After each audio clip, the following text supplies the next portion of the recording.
संध्याकाळ झाली की घरात एकच प्रश्न, आज जेवणात काय बनवणार.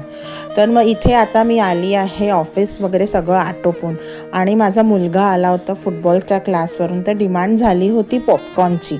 सो इथे मी पॉपकॉर्नच करायला घेतलेत. हे मी ते ॲक्टिव्ह पॉपकॉर्न जे येतात ते कुकरमध्ये पटकन टाकले आणि त्याच्यासोबतच मी जेवणाची तयारी केली. इथे मस्त गरम गरम मी असे फुलके बनवून घेते संध्याकाळच्या जेवणाला, आणि थोडीफार उद्याची पण तयारी त्याच्यासोबतच करून ठेवली होती. तर किचनमध्ये थोडी घाई पण मनात भरपूर असं प्रेम ठेवून मी माझा स्वयंपाक पूर्ण करते. कारण जेवण फक्त पोटासाठी नसतं, ते असतं कुटुंबाला एकत्र बसवण्यासाठी.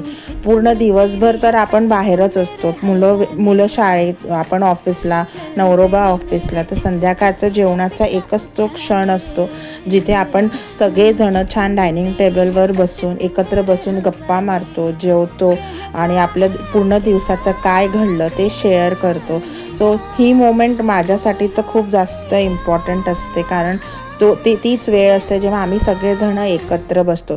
सो इथे मी पटकन अशा माझ्या फुलके आटोपले आणि बाकीची कामं करायला लागली, जसं माठातलं पाणी भरणं आणि त्याच्यानंतर ॲक्वागार्डमध्ये परत पाणी सुरू करणं, आणि किचन परत जे मेसअप झालं होतं ते परत क्लीन करणं. आणि इथे टोगोची लगबग सुरू होती, कारण की त्याची वॉकिंगची वेळ पण म्हणजे त्याच्या वॉकिंगची वेळ पण होत आली होती. सो हा माझ्यासाठी वॉक करायला थांबला होता.